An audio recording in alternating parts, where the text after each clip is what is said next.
Munro തുരുത്തിലെ ബെൽഫാംസ് റിസോർട്ട്സിലെ package അനുസരിച്ചായിരുന്നു നമ്മുടെ Munro തുരുത്തിലോട്ടുള്ള യാത്ര. ആദ്യം ബോട്ടിംഗ് ആണ് നിശ്ചയിച്ചിരുന്നത്. ബെൽഫാംസ് റിസോർട്ട്സിലെ അജിത്ത് എന്ന സ്റ്റാഫാണ് നമുക്ക് വഴികാട്ടിയായി മുന്നിൽ സഞ്ചരിക്കുന്നത്. ബോട്ടിംഗ് തുടങ്ങുന്ന സ്ഥലത്തോട്ട് പോവുകയാണ് നമ്മൾ. കാർ സൈഡിൽ ഒതുക്കി നമ്മൾ ഇറങ്ങി.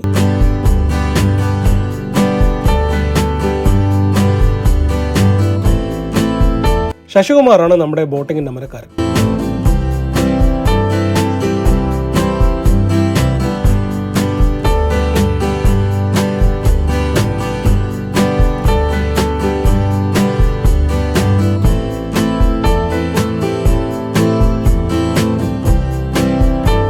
ബോട്ടിൽ കയറിയപ്പോൾ തന്നെ എല്ലാവരും ഹാപ്പിയായി.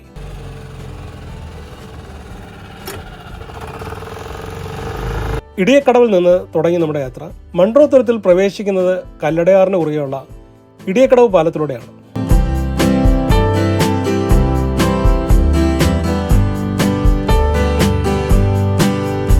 കാഴ്ചകൾ കാണുന്നതിനോടൊപ്പം തന്നെ നമുക്ക് മൺട്രോ തുരുത്തിനെയും ഒന്ന് അറിയാൻ ശ്രമിക്കാം. കൊല്ലം ജില്ലയിൽ അഷ്ടമുടിക്കായലിനും കല്ലടയാറിനും ഇടയിൽ സ്ഥിതി ചെയ്യുന്ന ഒരു ദ്വീപ സമൂഹമാണ് മൺട്രോ തുരുത്ത്. കൊല്ലം താലൂക്കിൽ ചിറ്റുമല ബ്ലോക്ക് പഞ്ചായത്ത് പരിധിയിൽ ഉൾപ്പെടുന്ന ഒരു ഗ്രാമപഞ്ചായത്ത് കൂടിയാണത്. ഈ പ്രദേശത്തിന്റെ ആകെ വിസ്തീർണം 13.37 ചതുരശ്ര കിലോമീറ്ററാണ്. ഇവിടെ എത്തുന്നതിന് റോഡ്, റെയിൽ, ജലഗതാഗത സൗകര്യങ്ങൾ ലഭ്യമാണ്. കൊല്ലം പട്ടണത്തിൽ നിന്നും റോഡ് വഴി ഏകദേശം 25 കിലോമീറ്റർ ദൂരമുണ്ട്.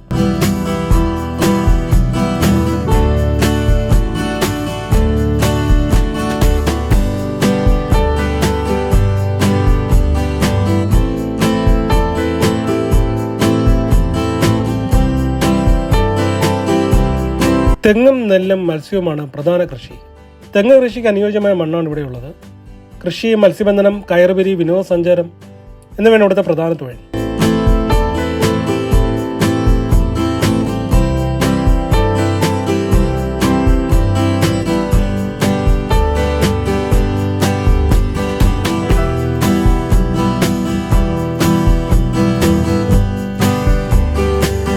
കല്ലടയാറിന്റെയും അഷ്ടമുടിക്കായലിന്റെ ഇടയിൽ ചെറിയ ദ്വീപുകളായി കണ്ടിരുന്ന ഈ ഭൂഭാഗത്തെ അതിർത്തി എന്ന പേരിലാണ് മുമ്പ് അറിയപ്പെട്ടിരുന്നത്. 1811 1815 ഇടയിൽ തിരുവിതാംകൂറിൽ ദിവാനായിരുന്ന ബ്രിട്ടീഷ് ഉദ്യോഗസ്ഥൻ കേണൽ മൺട്രോയുടെ പേരിൽ നിന്നുമാണ് മൺട്രോ തുരുത്തിന് ആ പേര് ലഭിച്ചത്. തുരത്തെന്നും പിന്നീട് മൺട്രോ തുരത്തെന്നും ഈ സ്ഥലം അറിയപ്പെട്ടു.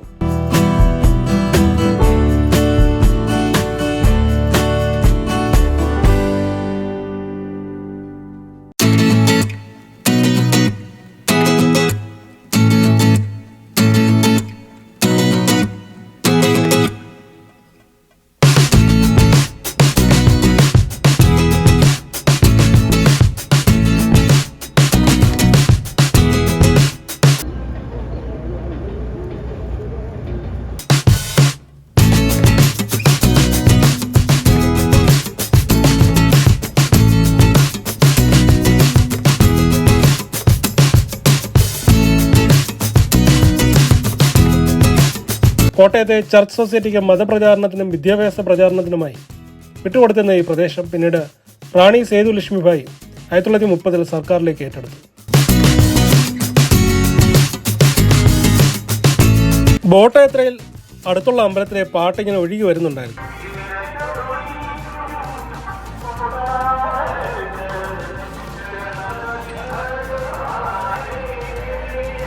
ആയിരത്തിലേറെ വർഷത്തെ പ്രാചീനത ഈ ഗ്രാമത്തിന് അവകാശപ്പെടാൻ കഴിയും. ഉണ്ണിനീലി സന്ദേശത്തിൽ പരാമർശമുണ്ട്. ഉണ്ണിനീലിക്ക് വഴി നിർദ്ദേശിക്കുമ്പോൾ ത്രേസ്യാമ്മ പള്ളി കടന്ന് വടക്കോട്ട് പോകുന്നതിന് നിർദ്ദേശിച്ചിരുന്നതായി പ്രതിപാദിച്ചിട്ടുണ്ട്. മൺട്രോ തുരുത്ത് പഞ്ചായത്ത് ഓഫീസ് സ്ഥിതി ചെയ്യുന്നതിന്റെ വടക്ക് വശത്തുള്ള രണ്ടാമത്തെ പുരയിടത്തിന് പള്ളിപ്പുരയിടം എന്നാണ് ഇപ്പോഴും അറിയപ്പെടുന്നത്.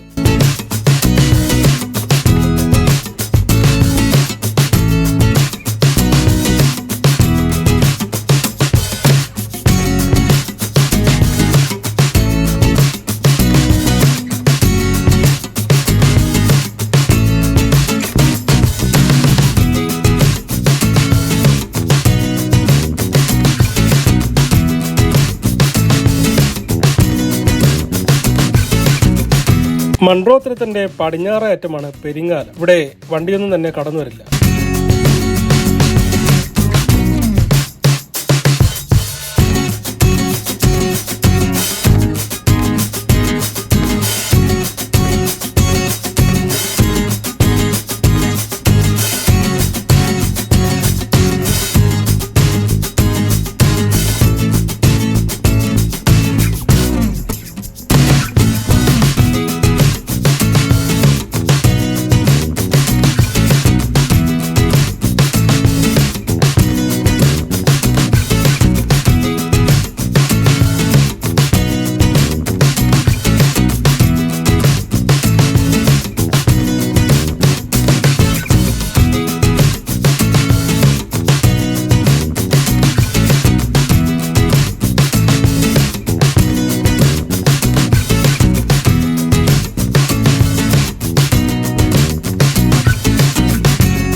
കരിമീൻ കൃഷി. അടിപൊളി കരിമീൻ കിട്ടുന്നില്ല, ഫ്രഷ് കരിമീനാണ്. കരിമീൻ കൃഷി നടത്തുന്ന സ്ഥലം.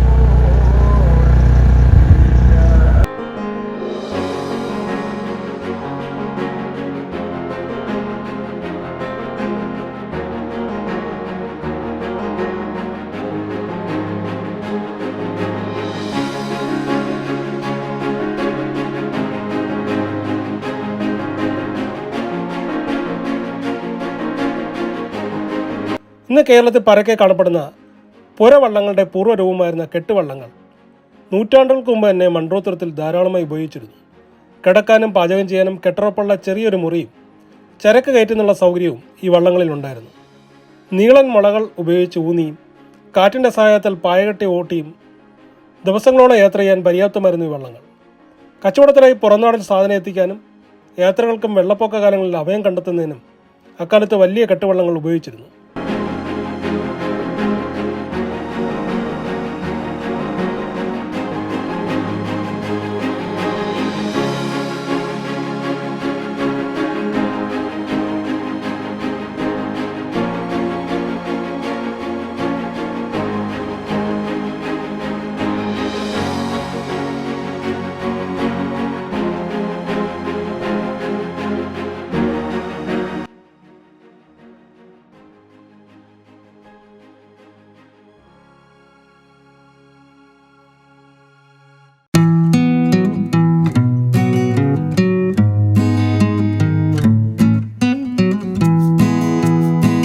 വേലിത്തമ്പി നിളവയ്ക്ക് ശേഷം തിരുവിതാംകൂറിലെ ദിവാനായിരുന്ന ഉമ്മണിത്തമ്പി പൊതുവെ ജനങ്ങൾക്ക് അപ്രിയനായിരുന്നതിനാൽ റാണി ഗൗരി ലക്ഷ്മിഭായ് തമ്പുരാട്ടി ഉമ്മണിത്തമ്പിയെ ഉദ്യോഗത്തിൽ നിന്ന് നീക്കുകയും ബ്രിട്ടീഷ് റെസിഡന്റായിരുന്ന കേണൽ മൺട്രോയെ 1810 ദിവാനായി നിയമിക്കുകയും ചെയ്തു. അടിമക്കച്ചവടം നിർത്തലാക്കിയതും സർക്കാർ ധനം കട്ടപ്പൊടിക്കുന്നതും തടയാൻ ഓഡിറ്റ് അക്കൗണ്ട് ഏർപ്പെടുത്തിയതും ദേവസ്വങ്ങളുടെ ഭരണം സർക്കാർ ഏറ്റെടുത്തതും മൺട്രോയുടെ കാലത്താണ്.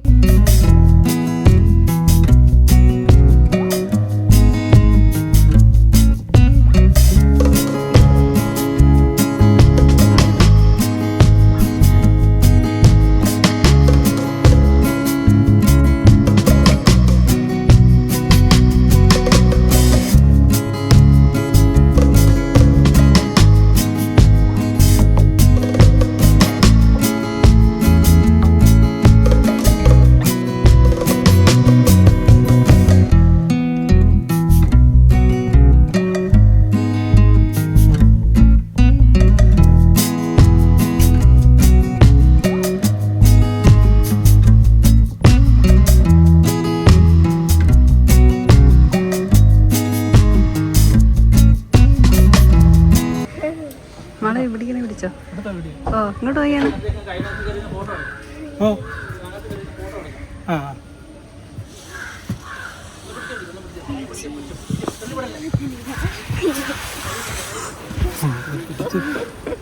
പിടിച്ചു നിർത്താനാ മനസ്സിലായില്ലേ?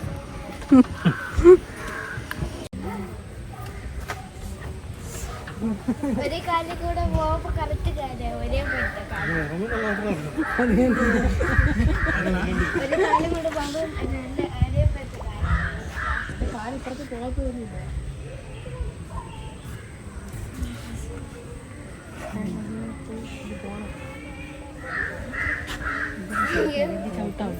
ഇതെല്ലാം കൂടെ മറിഞ്ഞു വീഴും.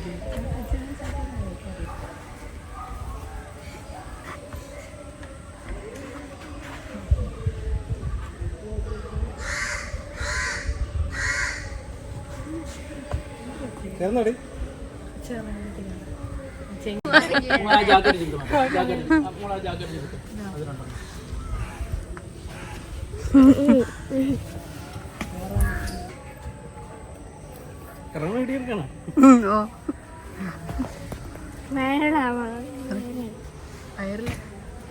കുഴപ്പമൊന്നുമില്ല.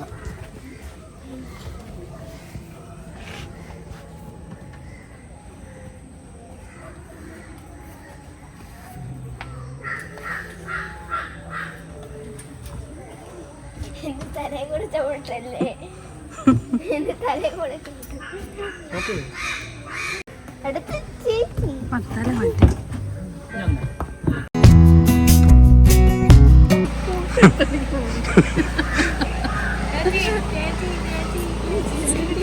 കയറല്ലേ?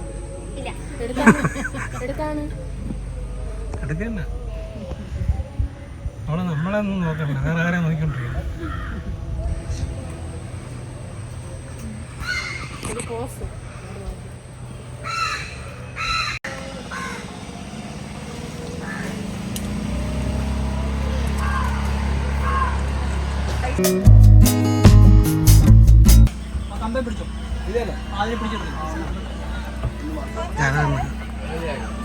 ഓൾറെഡി ഒരു കമ്പി പിടിച്ചിട്ടുണ്ട്.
തിരിച്ചന തിരിച്ചന മളവിയ മളവിയ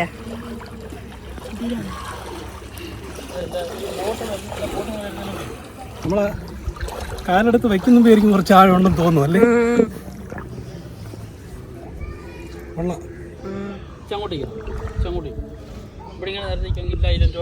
സൂപ്പർ അല്ലേ നമ്മളെ ബോട്ട്.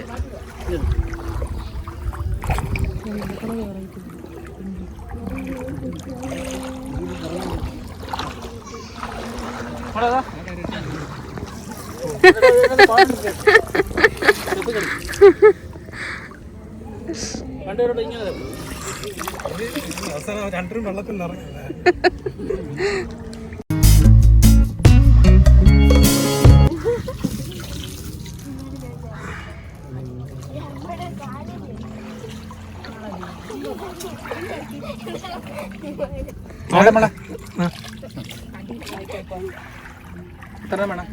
ഒരെണ്ണം മതി.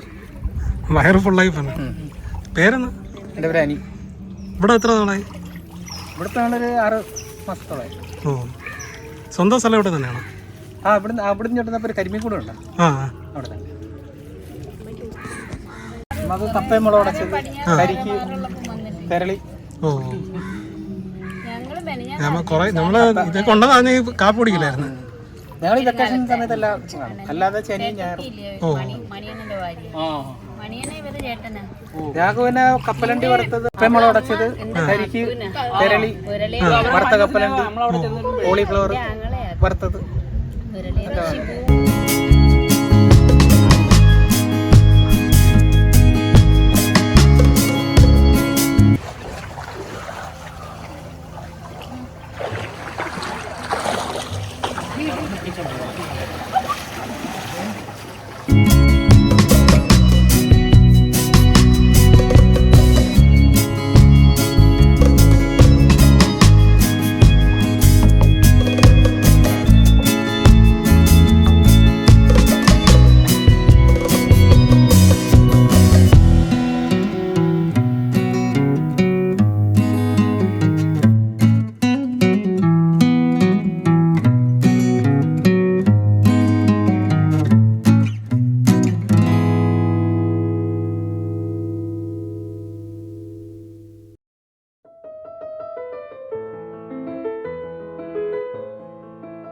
കോട്ടയം ചർച്ച് മിഷൻ സൊസൈറ്റിക്ക് വിട്ടുകിട്ടിയ മൺട്രോത്തുരുത്തിനെ അവർ ചെറു ഭൂമികളായി തിരിച്ച് കൃഷിക്കാർക്ക് പാട്ടത്തിന് നൽകി വൻ ആദായം കൈപ്പറ്റിക്കൊണ്ടിരുന്നു.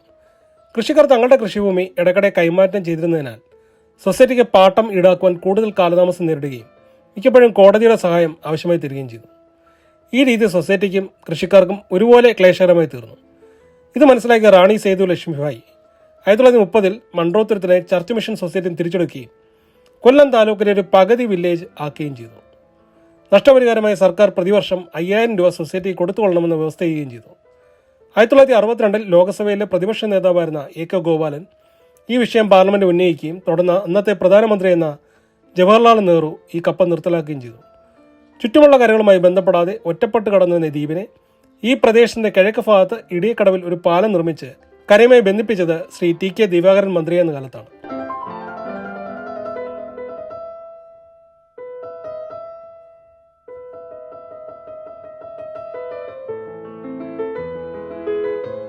(1878) ഡച്ചുകാർ അവിടെ ഒരു പള്ളി സ്ഥാപിച്ചു. കേരളത്തിലെ ഏറ്റവും പുരാതനമായ പള്ളികളിലൊന്നായി ഈ ഡച്ച് പള്ളി അറിയപ്പെടുന്നു. ഡച്ച് കേരളീയ വാസ്തുനിർമ്മാണ ശൈലിയുടെ ഉത്തമ ഉദാഹരണമായി ഇപ്പോഴും ഈ പള്ളി അഷ്ടമുടിക്കായലിന്റെ മനോഹരമായ തീരത്ത് സ്ഥിതി ചെയ്യുന്നു. 1953 മൺട്രോത്തുരുത്ത് പഞ്ചായത്ത് നിലവിൽ വന്നത്. ഭൂമിശാസ്ത്രപരവും ചരിത്രപരവുമായ പ്രത്യേകതകളും അന്നത്തെ വകുപ്പ് മന്ത്രി എന്ന ശ്രീ സി കേശവന്റെ പ്രത്യേക താല്പര്യമാണ് ജനസംഖ്യയിൽ കുറവായിട്ടുകൂടി ഈ പ്രദേശത്തെ ഒരു പഞ്ചായത്തെ രൂപീകരിക്കാൻ കാരണമായത്. പരപ്പാർ ഡാമിന്റെ നിർമ്മാണശേഷം കല്ലടയാറിന്റെ ഒഴുക്ക് നിലയ്ക്കുകയും കായലിൽ നിന്നുള്ള ഓരുജലം കയറി നെൽകൃഷി ഏതാണ്ട് പൂർണ്ണമായി നശിക്കുകയും ചെയ്തു. അമിത ലവണവും ജലവിധാനം ഉയർന്നതും മൂലം താഴ്ന്ന പ്രദേശങ്ങളിലെ തെങ്ങ് കൃഷി നശിപ്പിക്കപ്പെട്ടു. ഈ പ്രദേശം നിലവിൽ മുങ്ങിപ്പോകൽ ഭീഷണിയിലാണ്.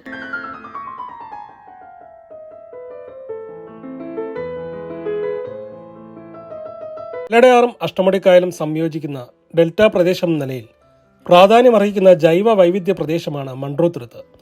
സിങ്കിങ് ഐലൻഡ് എന്നറിയപ്പെടുന്ന ഇവിടത്തെ തീരങ്ങളിൽ തന്നെ കാണാൻ കഴിയും വേലിയേറ്റത്തിന്റെ ഭാഗമായും മറ്റും ഒഴിഞ്ഞു പോകേണ്ടി വന്ന വീടുകൾ.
ചിരിയോ എന്തോ ഇപ്പൊ ശരിക്കും.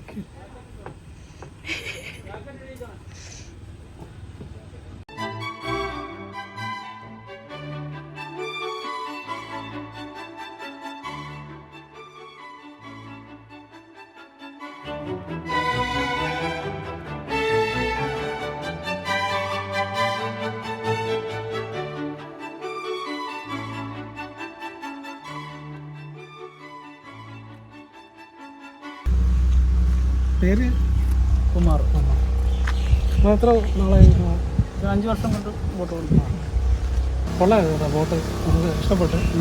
എത്ര നമ്മൾ നല്ല എൻജോയ് ചെയ്യുന്നു, നല്ല രീതിയിൽ ചെയ്തു, നല്ല സർവീസായിരുന്നു. അല്ലേ സുധാ? നല്ല പെരുമാറ്റവും നമുക്ക് നല്ല സന്തോഷമാണ്. ശരി, നമ്മൾ അടുത്ത ഭാഗത്ത് കാണാൻ പോകുന്ന ബെൽഫാംസ് തന്നെ അതിജീവനത്തിൻ്റെ പാതയിൽ കൂടി കടന്നു വന്നതാണ്. തങ്ങളുടെ വീടിരുന്ന ഭാഗം തന്നെ നശിച്ചുപോയ അവസ്ഥയിൽ 1968 മുതലെയുള്ള ബെൽ ഫുഡ് ഗ്രൂപ്പ്സിൻ്റെ നേതൃത്വത്തിൽ മൺട്രോ തുരുത്ത് നിവാസികൾ തന്നെ അതിനെ വീണ്ടും ഉയർത്തിക്കൊണ്ടുവന്നു. അതിജീവനത്തിൻ്റെ, കഠിനാധ്വാനത്തിൻ്റെ, നിശ്ചയദാർഢ്യത്തിൻ്റെ, മുന്നൊരുക്കങ്ങളുടെ, ജീവിത സ്വപ്നങ്ങളുടെ നേർക്കാഴ്ചയാണ് ബെൽഫാംസ്.